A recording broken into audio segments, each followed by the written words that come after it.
You're at the Coaching Inn, 3D Coaching's virtual pub, where we enjoy conversations with people who are engaged in the world of coaching. Hello and welcome to this week's edition of the Coaching Inn. I'm your host, Claire Pedrick, and today it's my pleasure to be hosting an open table for a bunch of wonderful coaches on the subject of notes or no notes.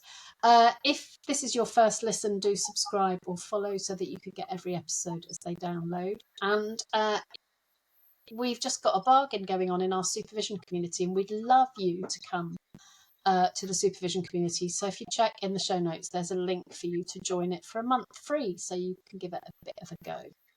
Also, I have cooking up an open day at the Coaching Inn. We're just trying to figure out the tech, and then you'll be getting an invitation because we'd love to meet all our lovely listeners, for you to just drop in and out as you wish, and I'll do something else while there's nobody in the pub. So welcome to the Coaching Inn, George Warren, Sarah Scarrett, Laura Wong, Michael Kell, Sandra Wiles, and Jenny Sharp. George, this was your idea. Tell us a bit about you and tell us about your idea, your thought. Well, thank you, Claire. Hello, everyone, and hello to everyone listening. So I'm an executive coach, and I also do a lot of training of coaches and supervision and mentor coaching coaches. And I write and talk a lot about coaching as well. And I'm very grateful, Claire, to you and all that you've done for the profession and the world of coaching. And this came from a message that I put out to the community of coaches on LinkedIn. Really a question, really, around, do you take notes? Do you not? And what are the implications for the quality of the coaching and for the quality of your presence and connection if you are taking notes and scribbling away? And it ignited a beautiful, rich and diverse banquet of comments, and including an invitation to talk about it with you, Claire. So here I am today at the inn, ready to feast and chew the fat, if I can mix Brilliant. and join metaphors there. Metaphors are great. Let's see who wrote them down. I'm really grateful to you, George, actually, because you made what happened after that post was that I got serious and contacted our insurance company to speak to a real life human being who could actually give me some proper real information, because there's a lot of myth around what's okay and what isn't okay. So there's what's useful and what's not useful, and then there's what's diligent and what isn't diligent, and not everything that we hear is true. So thank you to you for instigating my conversation with the lovely Celia, who told me a lot of really great things, but more of that later. So Jenny, hello, give us a couple of lines about you. Yes, of course. Thank you, Claire. It's absolutely lovely to be here. And thanks, George, for that inspirational post on LinkedIn that I responded to. I'm a career coach, and have been working for just the last couple of years in that facility capacity. And what brought me here was I also do some counselling. And the kind of strict rules I've got with counselling is you don't take notes. And I do normally take notes in coaching. And so I was faced with a bit of a conundrum, and I thought, what's going on? Why do I do one in one capacity and one in the other when they're both therapeutic relationships and they both require you to be able to do some mirroring and some reflections back to your clients so they understand and they feel that they're being listened to? So I just wondered what it is about that makes it different for me, whether it's something to do with trust or whatever. Interesting. Well, thank you, and welcome, Jenny. Sandra, tell us about you. Thanks, Claire, and really great to be here. So I'm Sandra. I live in Leicestershire, and I have a label as business and leadership coach, but I do a bit of everything. And I've really struggled with actually what it is that I exactly do. So I think I'm more sitting with the, I'm actually a thinking partner for the people that trust me enough to come and spend space with me.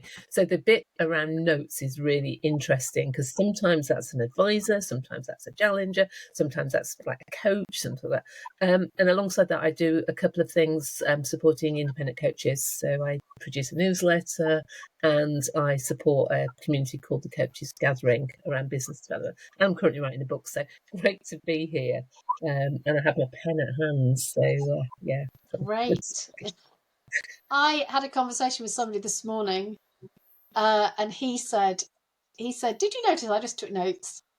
He said, since COVID, he never used to take notes, but now he works entirely online. He does take notes, because he said what happens below the screen stays below the screen, which I thought was really funny. Because actually, yeah, well, we can talk about why that's really funny in a minute. Michael, hello. Hi, Claire. I'm Michael Kell. I've been coaching for about 18 months. I'm interested in notes, partly from my perspective, what I used to do. So I spent a lot of my first career, over 35 years, taking notes. And my relationship to notes evolved in that context over that time. So I have a bit of sort of I guess like a lot of us, I have previous, which I suppose is lurking in the background.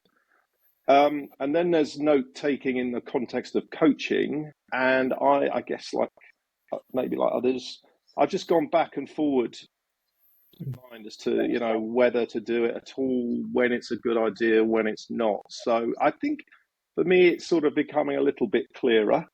Oh. But, in terms of what I think my own sort of guide rails are on this. But, I'm very interested to maybe have those challenge and hear how other people navigate this particular aspect of things. Fabulous. Thank you, Michael. Welcome. Sarah. So I was laughing during George's introduction because he was talking about feasts and banquets. And just before this session started, I was confessing to eating a huge piece of Stollen, which I haven't finished. It's here, and excuse me, because I'm going to continue once I finish this intro. I'm a clean language coach, and I pay exquisite attention to the words, body language, gestures that people use. And I do take notes basically as an aid memoir, so that I remember exquisitely what people have said. And I saw this this invitation to come to this conversation just at the same time as I was noticing that I never refer back to my notes. So I take notes during the session, use them during the session, but then I never look at them again. And so it just sparked a curiosity, which is why I'm here. Great, Sarah. Thank you. Thank you. And Laura Wong. Hello. Hello, everybody. Hello, Claire. Hello, George. Everybody else. Pleasure to be here. I am also a career coach, and I have fairly recently set up my practice in the last 8 months or so, and trained at the AOEC, which I know, George, you are heavily involved with, and have really focused on not taking notes right from the early stages of doing my coaching diploma. And it was only really having come out of that process, feeling quite happy with that then sort of branching out a little bit, it feels like there is this very much notes or no notes. So I'm fascinated to hear people's take on it. I take very few notes in sessions with clients. I make a few words to remind myself of what's happened during the session. And then, so what Sarah was saying, then put them away. Perhaps then before I start the next session, we'll then refresh my memory. But to really be present in the moment, I really try not to take notes during the session. Thank you very much. Thank you. So here we are. So George, can you just give us the kind of nuggets of the conversation on your LinkedIn feed? Well, one of the clarifications I offer, Claire, and to everyone listening, and that hasn't got the wider context, is that there are perhaps two branches to this. There's notes in the session, in the moment, and there's also reflective notes afterwards. And even that might be what was going on for me, what I noticed, which I might take to supervision or a form of reflective practice. And there's also the client said this, they're going to do this, I need to hold them accountable. They were an X out of 10 on this. And I think it's worth being clear when we're talking about our relationship to notes, what we're referring to. And I guess the spirit of my question and the spirit of my inquiry is in the session, is in the moment. And part of my journey as a coach was wanting to take notes out of a place of insecurity, of fear of being found out as incompetent, or fear of not showing value, and a fear of shame, of being shamed or feeling hot flush if I forgot what the goal was or if I didn't use a particularly key word. And part of my spirit and part of my inquiry, part of my provocation might be, what if we played with that? And what if we got to a point where it was okay between coach and client to not know, to be imperfect, to forget? Because part of my own training and my own journey, and part of the AOEC spirit with which I was taught and have taught, is that there is data in the fact that a coach might forget things.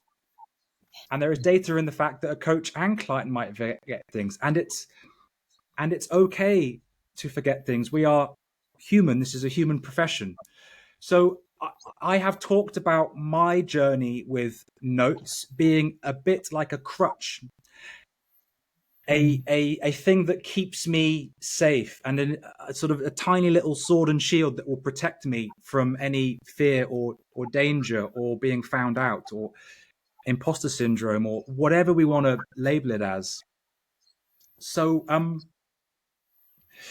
yes, the to answer your question, there's been such a rich tapestry of different approaches, and of course we're operating in different contexts, different kinds of coaching, different neurodiverse continuums of ways that we process and ways that we think and ways that we coach. And I would say I distill my message as there's no right or wrong here. Certainly that's my view. But if you are taking notes, better to do so from a place of courage and confidence and having thought it through and taking part in discussions like this, as opposed to from a place of fear or insecurity or worry or needing to have some appearance of control over a situation. Because I think that often restricts and harms the quality and depth of connection, which is, I would say, one of the secret sources in a quality relationship and a quality coaching. Thank you, George. So much there. Yes. So let's really focus on in the session, because I agree with you, it's quite different in versus out. Sandra. I'm smiling, George, because that's just like, I want to go and sit there with George and have coffee for a long time and dig into this, because I think, I've been coaching. Well, I've probably been coached for a long time, but I've been properly coaching with coaching qualifications for about 9 years now. And I can recall how I was at the start, and it's like, I've got to do it right. And I packed my bag with stuff, and I'd have cards, and I'd have thought through things, and I'd have my notebook. And it's very different now, but I do take notes. Most of my work is with execs and leaders that want a thinking partner, and they might sometimes want to be exploring something strategic. So I think the issue for me has been really clear around what makes that relationship work. And, and a lot of that is about trust, and it's a lot about trust between the people, but it's about me trusting my gut instincts and me trusting that in the moment something will bubble up and it's usually the right thing, but if it isn't the right thing, that's okay, and we can just explore that. So it's lots of stuff for me. So I do take notes, but they're just like words, really, just things to trigger. And often in my work, my clients, we contract and they want something fed back afterwards, or was on a session this afternoon. Somebody was on to explore a big strategy around it. He wanted some help putting the blocks together. So for me to help do that, I have to draw them down. But I think the issue for me is how we as coaches on our journeys get to a place where we trust our instincts and we can settle into our heads and our brains and our gut instincts and whatever, and be okay with not always getting it right, because it's that picking stuff up and then allowing it to go wherever it goes. I'm probably not making much sense, but I think making notes as I used to because of what was being said, it isn't helpful for me in my practice. And it's that confidence. How do we contract well, but actually how do we trust ourselves and trust the relationship, and use the pen or the remarkable in a way that's most useful at the moment. Can I ask a question? Great. Or what are we allowed to ask questions, or how does it work, Claire? Yeah. I'm curious, Sandra, what's works. the relationship between taking notes and trust your instincts? There probably isn't anything directly, because I think they're probably separate things. And I think for me, the notes are scrawls. It's like they're not. Nobody else will make any sense of them. But the trust in my instincts is to allow stuff where it goes. So I don't think there is a direct relationship, but I think for me, it took me quite a while to get to that place of being okay with something going wherever it would go. And in some sessions, a session recently where we actually stood up together, we were in separate Zoom rooms, being trees and grounding ourselves, and so for me it's that instinct. For a long time my head hasn't been connected to my body in terms of me being able to connect into my whole intellect, and allowing the client, feeling the energy from the client. I'm conscious I'm not making much sense, but for me it's that, how do we become able to use our whole self in the work that we do? And notes are just part of my way of capturing some bits. Probably never look back at them, actually, if I'm honest. Yeah, they're there, and so there's something about writing it down then allows something else to happen. There's something about trust that you said that really interests me, because I've noticed often a thinker, or you might call them a client, a person will come with a notebook. Yeah. And there are situations where the notebook becomes a partner in the conversation. And so I'll say to somebody, what needs to be in your notebook for you to feel that this has been a really great session? So we're actually actively partnering with their notebook. I've also noticed when I've done recording reviews with coaches that the coach's notebook becomes a partner. And that's a very different thing, because when the thinker's notebook becomes a partner, that's consented. When my notebook becomes a partner, there are now three of us in the there's scribbling down things. Yeah. And as that guy said to me this morning, what happens below the screen stays below the screen. And then there's the breaking connection and writing. Yeah.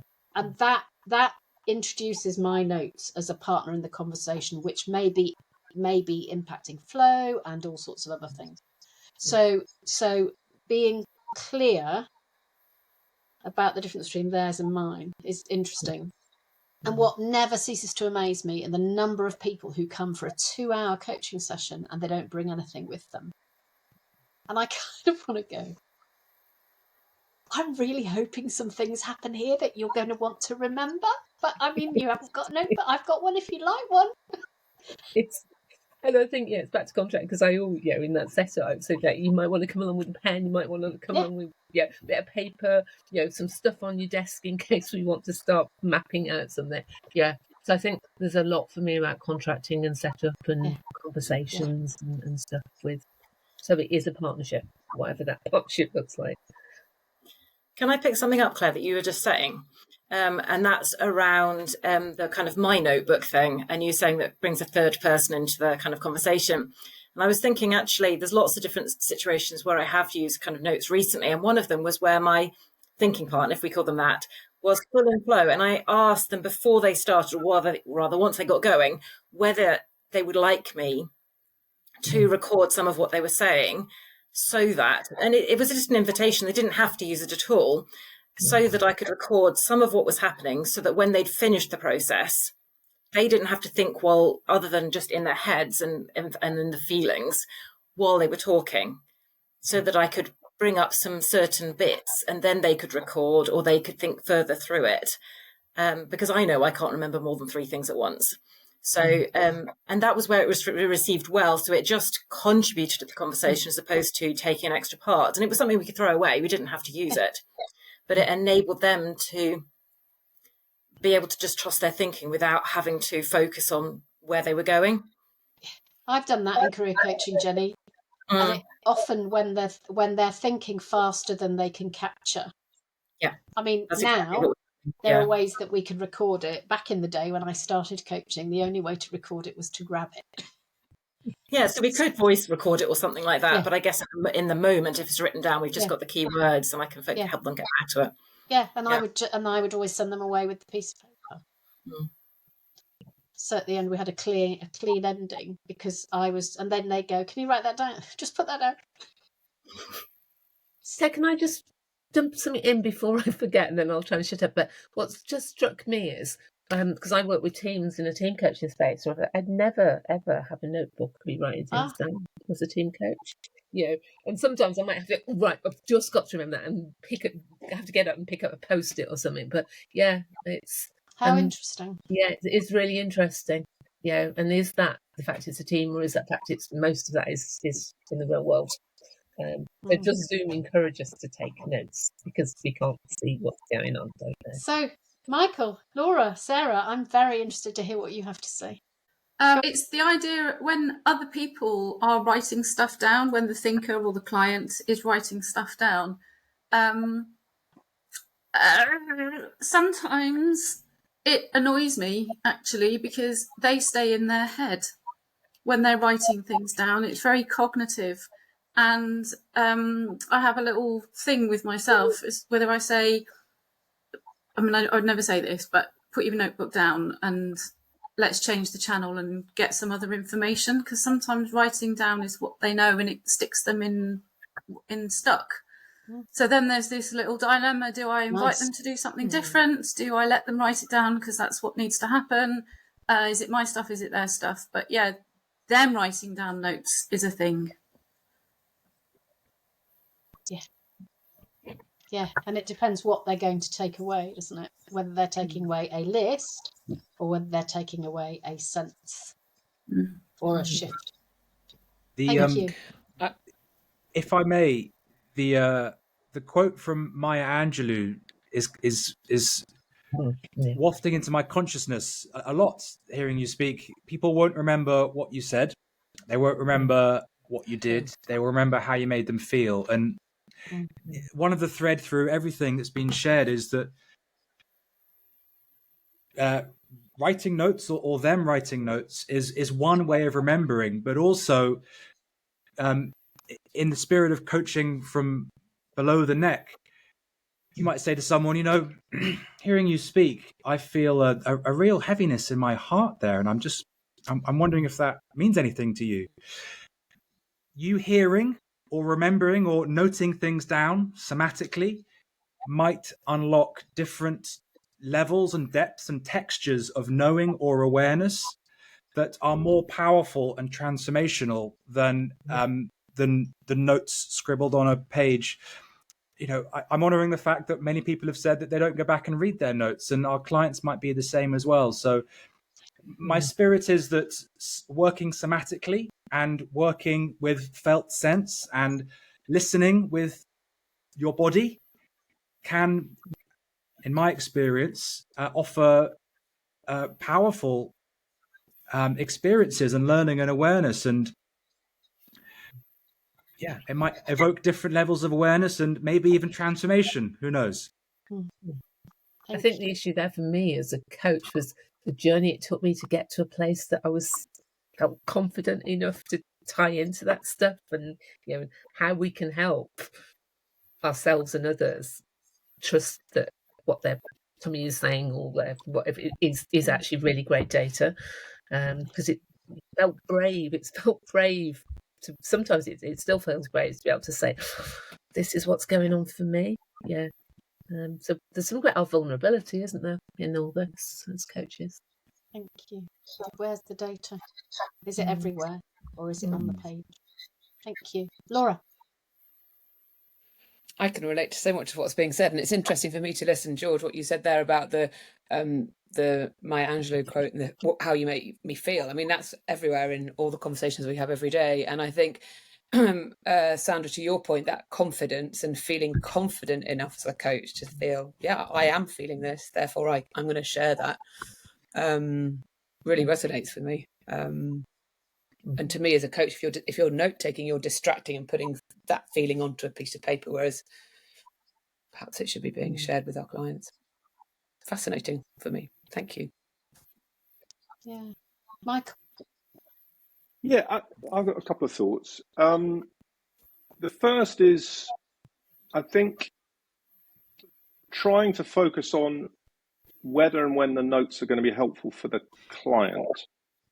I mean, there's our own relationship with notes. But one of the principles I've sort of discerned and tried to follow is that I just think I get a sense when a client is going to want me to reflect back to them quite accurately some specific things they said or agreed.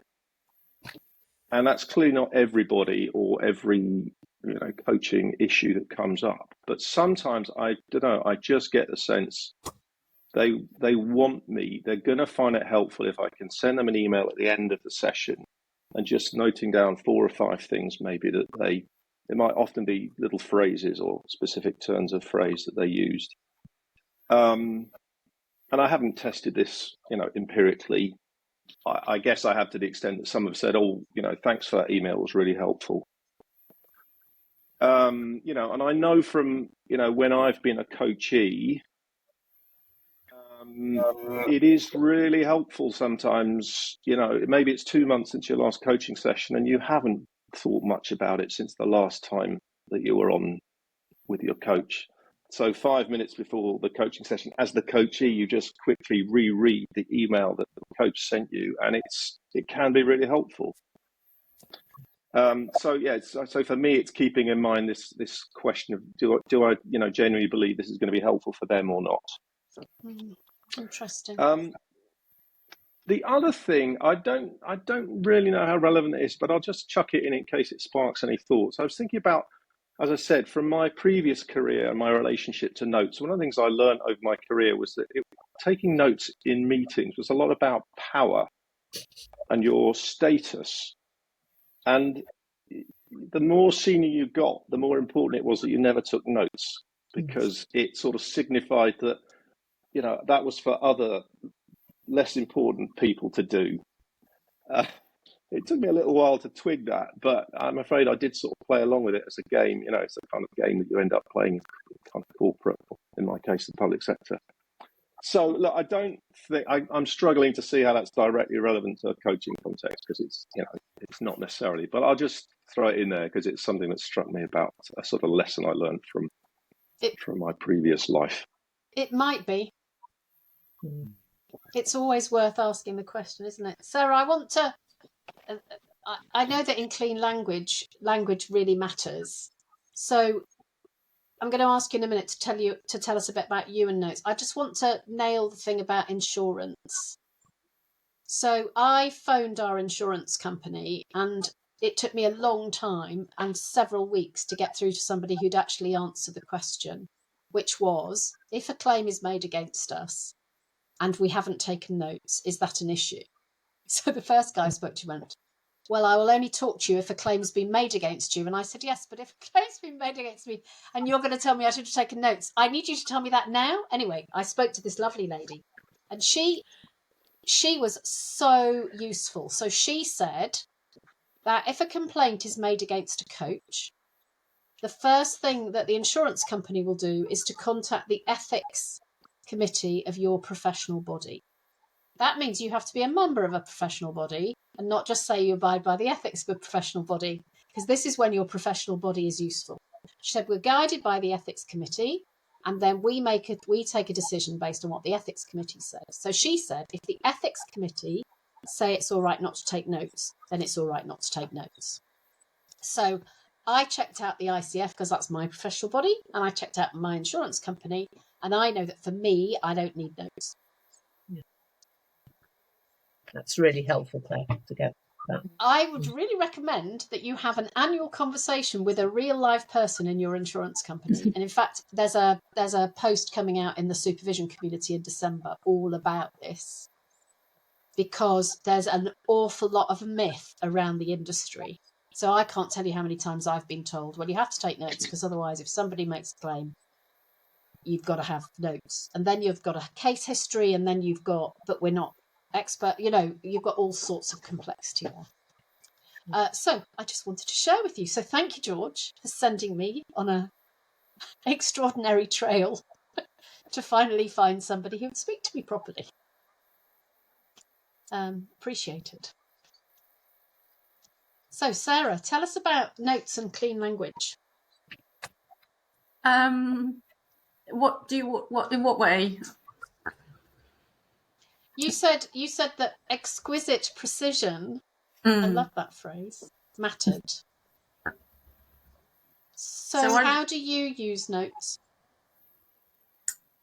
So I've been a coach for 12, 13 years, so I do have quite a good memory recall, but I take notes of people's exact words. But like somebody else said, I don't write sentences, I'm just jotting down people's words, and then I can refer back to them.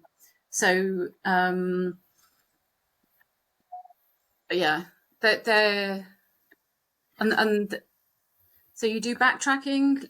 Somebody will say something and and then you'll go back, but you use their exact words. So you'll be saying, and in your tummy, and red, and angry, and is there anything else about in your tummy? So it really helps to capture the structure of people's thinking, and then you can direct them within that.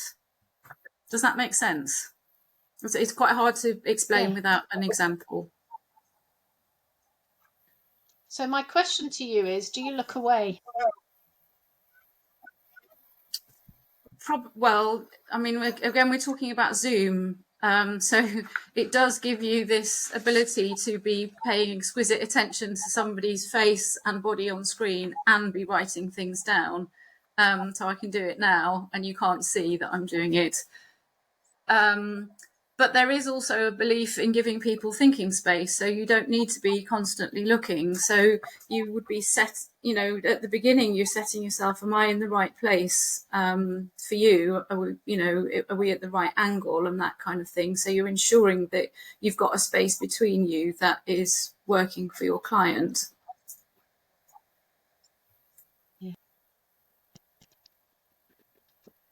Claire, can I come in? Another thing that's popped into me, because I was in a car for a long time at the weekend with somebody that I suppose I informally coach. I've known for years and stuff like that.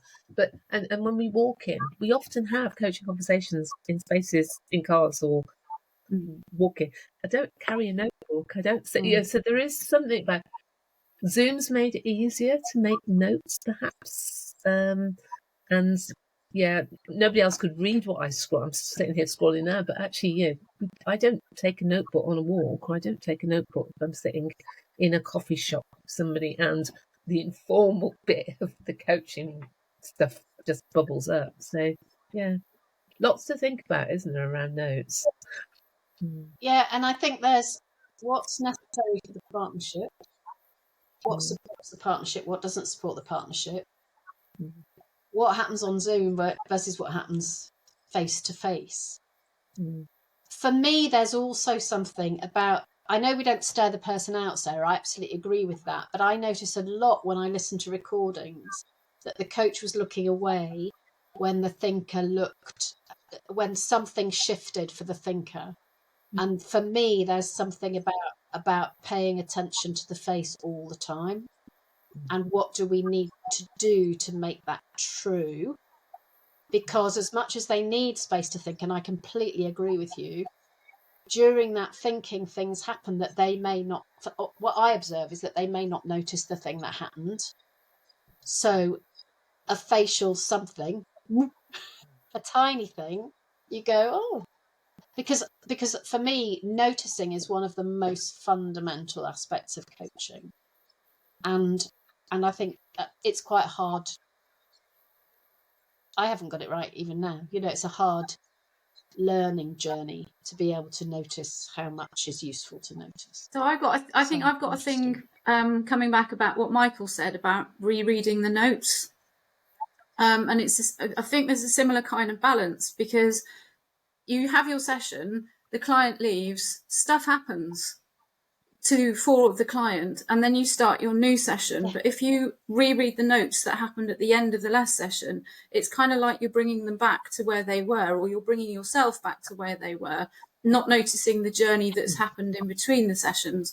So there's like maybe a balance between, I'm going to read these notes and it's going to remind me of what happened, but I need to not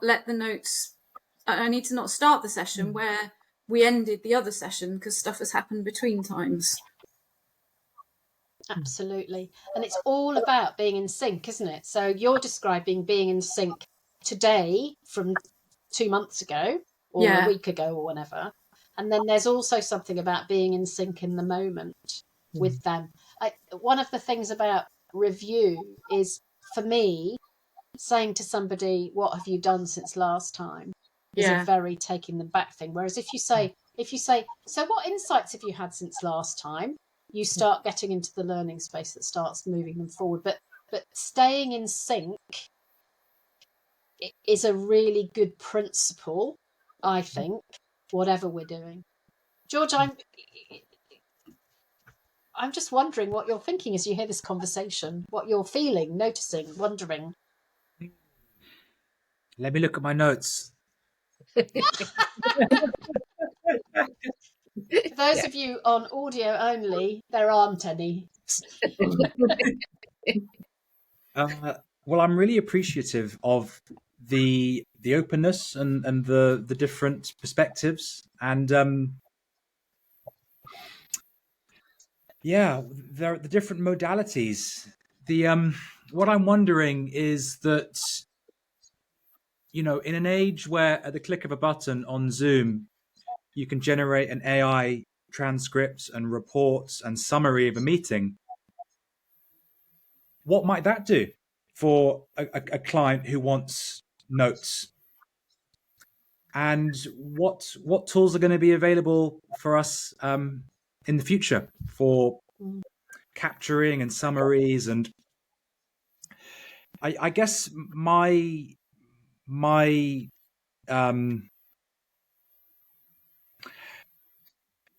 one of the qualities, and I think we're aligned on this, Claire, forgive me if I've misremembered, but I think one of the great qualities of a coach for me, and when I've been coached and when I've seen coaching and in the feedback, is that ability to work with whatever comes up, the improvisational, to be okay with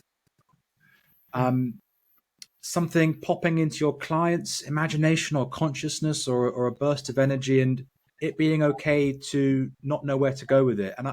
And for me, I associate notes and clipboards and pens with a way of keeping some sort of structure or control, maybe over the process. So I guess my feeling, my intuition is still the same, that of course, take notes if it's helpful, take notes if it works for you and your clients, but take notes from a place of confidence. And if you are feeling that they are a bit of a crutch or a bit of a sword and shield, or if the clipboard is a physical barrier to protect you from your client, or if you notice your eyes, you're looking at a client, but you're feeling the need to just pick up your pen and scribble something while pretending to still listen and stretch into those areas, take it to supervision, and contract for not taking notes, contract for muddling through the conversation, contract for being imperfect. These are things that I think are really, really, really important. Sandra, to get to your point on that journey of confidence, of of swimming in the waters without the armbands on, and yeah, that's I mean, I could go on, but that's my the occasional piranha and stuff that yeah, pops up. yeah. Like, yeah, particularly in the team coaching space, you have no idea what's going to pop up. You know, when you've just got, I don't know, 8 or 9 people that heads, and so there's a bit of, it's about the courage, but being able to hold yourself grounded enough to be able to respond in a way that's useful to the client and the system, not just That's fascinating so interesting. conversation. So we're moving towards the end, and I just want to say something for those listeners or viewers who are saying, but I can't remember anything. Can I just give you my top tip? Is I can remember nothing mostly. And I just go, so at the beginning we were kind of heading towards, how are we doing? Because actually whatever we agree at the beginning is never what we're going to be doing in the middle. And they will remember the things that matter, I think. Yeah. So yeah. And the other trick that I use a lot is that when something's spoken that sounds important, I'll almost use a virtual highlighter and just offer back the word, and then we may or may not pick it up later, but now we both remember it. So rather than me having to hold on to it. But we all have different preferences, but I think that for me the thing that matters is connection. So as we begin to wrap up, I'm going to go round and ask everybody one thing that you want to say as we finish. And it might be something that you're thinking about.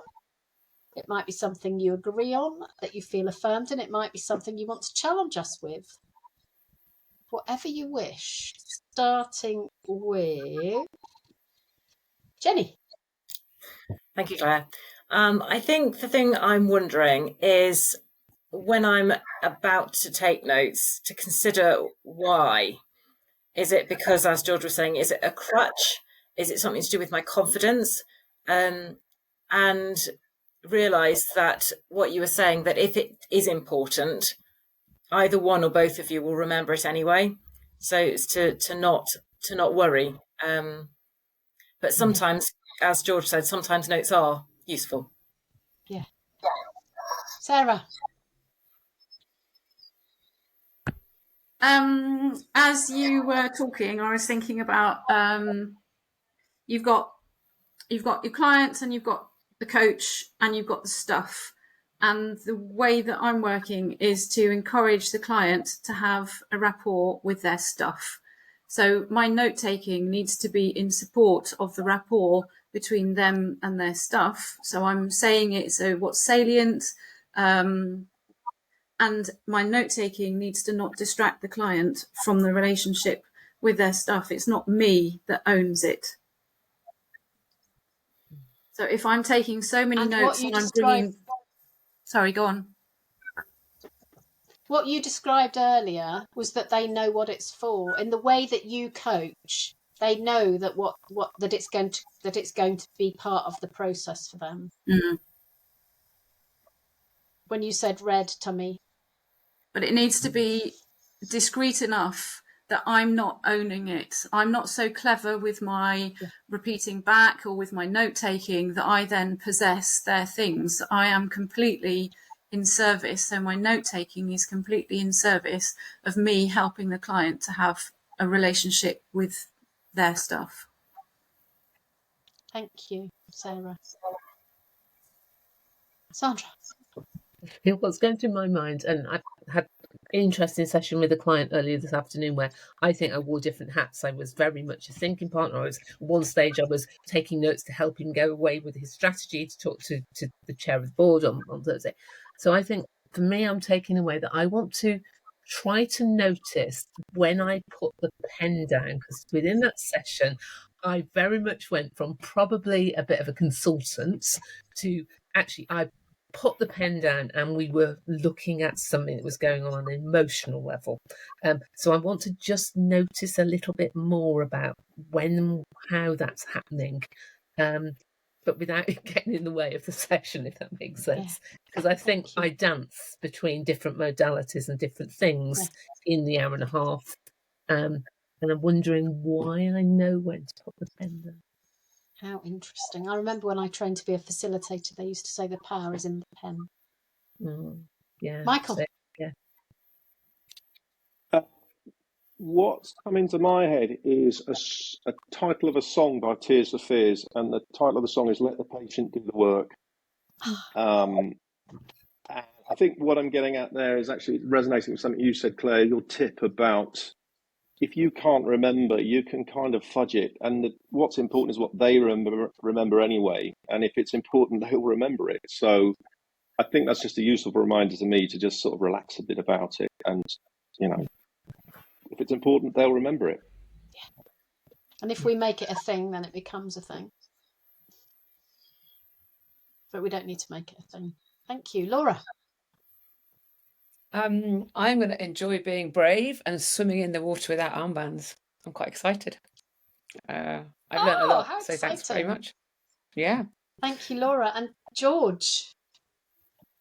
Well, leaving with a lot of gratitude for the discussion. And, well, one tip from me, my own journey, would be it can be argued that there is an aspect of arrogance of us deciding that something is worthy of being noted down. That sounded important. I'm going to write that bit down.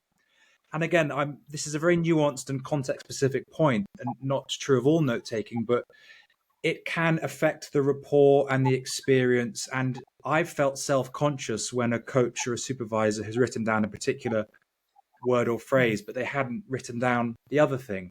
So one of my tips for those listening is to ask, well, what's emerging for you? What's becoming clear in the conversation so far? We're halfway through. What are you taking from this so far? How are we doing? What's sticking in your consciousness?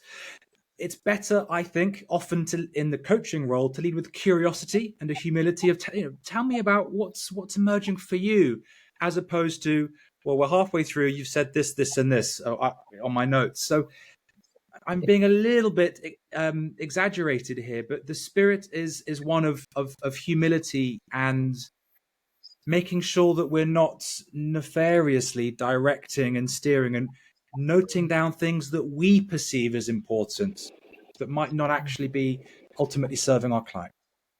Thank you, George. Which beautifully brings us back to what do we need to do to be fully working in partnership with this person as much as we are able. So thank you everyone for coming to the Coaching In. Jenny Sharp, Sandra Wiles, Michael Kell, Laura Wong, George Warren and Sarah Scarrett. What a pleasure it has been to have you here. Thank you for everyone for listening. See you next time. And there's an open table coming up about checking in, which is what you were sort of talking about there, George. So thank you for coming. Thank you everyone for listening. Bye-bye. Bye. Bye. If you've enjoyed what you've heard today, we'd love you to share the podcast with a friend or leave a comment on social media. And if you'd like to become a regular at the Coaching In, you can subscribe on Podbean and all major podcast channels. We look forward to welcoming you next time. You've been listening to The Coaching In, 3D Coaching's virtual pub. For more information, check out 3dcoaching.com.